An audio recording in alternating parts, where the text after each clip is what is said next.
Good morning mga ka-vibes. Paring bagong araw, paring bagong video na naman tayo. Ito mga ka-vibes, papunta na naman kami sa laot at mamamana na naman kami doon sa Payaw. At kailangan natin mag-Tagalog kasi meron pang hindi nakakaintindi ng Bisaya, kaya nahihirapan na naman tayo sa kalisod mga ka-vibes. Ayan, patuloy lang kayo sa pagpapanood dahil papakita namin kung paano naman namin kunin o hulihin ang mga isda sa Payaw. So bilisan na natin, let's go!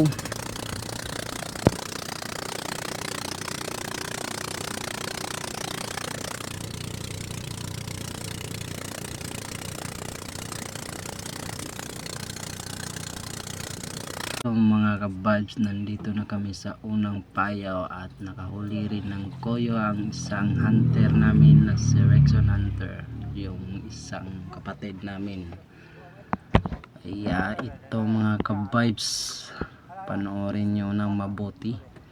Tilapia ang isda na ito kasi kahawig niya ang kulay ng tilapia at saka mukha ng tilapia.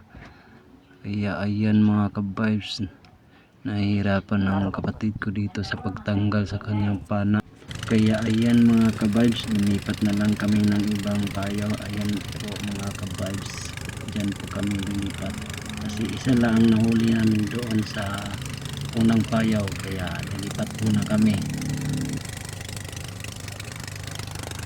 dito mga ka-vibes. At dumating na nga kami dito sa pangalawang payaw at dito naman mamana yung kapatid ko at ipapakita ko din sa inyo kung paano niya magsisid sa ilalim ng payaw at doon maraming mga isda. O ayan mga ka-vibes, pakita muna namin ang view dito. Kita nyo ba yan, yung bukid? Yan po ang Bohol, Dakong Pulo sa Malikasa, Bohol. Yan po mga ka-vibes, ang ganda ng tanawin dito sa laot mga ka-vibes. Masarap pagmasdan ng mga view dito. Kitang kita talaga, napakaganda ng tanawin.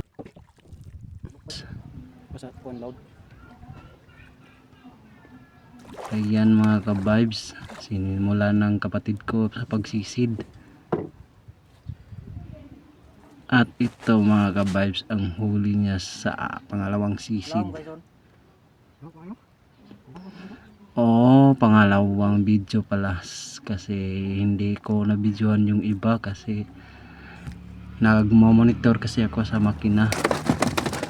Kaya ito mga ka-vibes, buhay na buhay pa, fresh na fresh.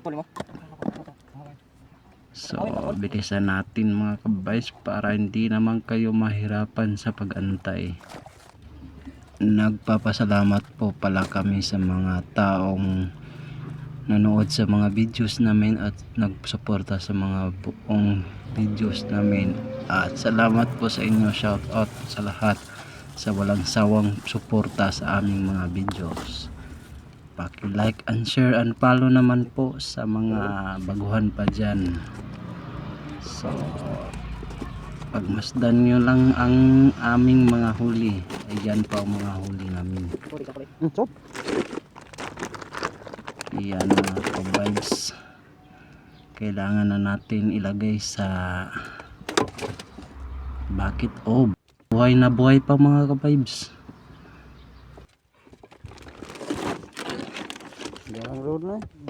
At dito mga ka-vibes, hindi naman inaasahan na bigla pala kaming maaberya habang kami ay masayang nanood sa mga huli namin.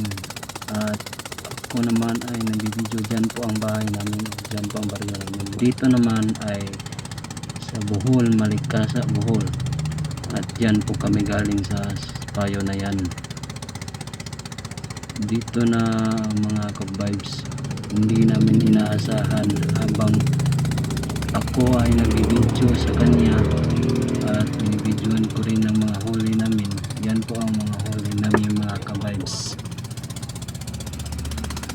masayang masaya kami dahil yan po karami ang mga huli namin. Pero di namin namalayan na bigla pala kaming mabirya. Naputulan kami ng palabad at wala kaming magawa.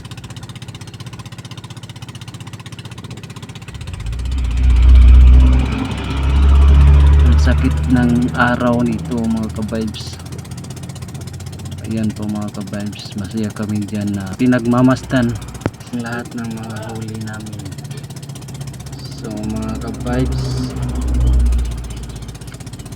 dito na mga ka-vibes, at hindi ko rin ito na videoan yung pag-aberya namin mga ka-vibes dahil wala kaming magawa at wala na kaming choice. Buti nilang may dala akong cellphone at nag-A pa nga yung kapatid ko dito.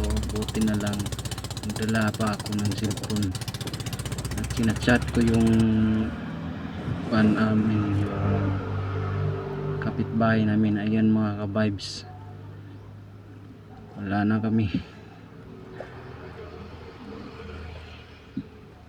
wala nang andar yung makina namin kasi naputulan na yung palabad namin.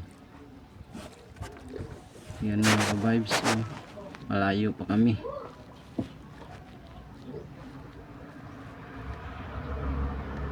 Napaka init naman talaga mga ka-vibes dahil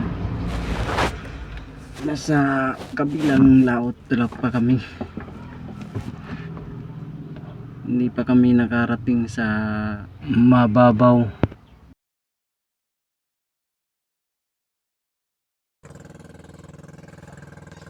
Dagat namin. Ayan mga ka-vibes, salamat po sa kapitbahay namin na nire-rescue po kami mga ka-vibes.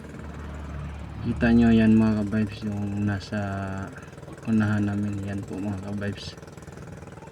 Shout out po sa iyo Makinray dahil nire-rescue mo kami at salamat po sa tulong mo. Kung hindi dahil sa iyo, hindi pa kami nakaabot ng maaga. Baka abutin pa kami ng gabi sa pagdating sa bahay namin. At maraming salamat po Makinray. Shout out po sa iyo Makinray. Ito mga ka-vibes, bilisan na natin para madali tayong maabot sa bahay.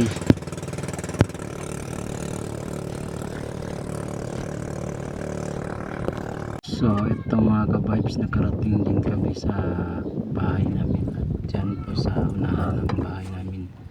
So maraming rescue sa amin. Siya po ang nag-rescue sa amin. Maraming salamat po sa iyo Makinray at maraming salamat po sa mga nanonood. God bless. Thanks for watching mga ka-vibes. Goodbye.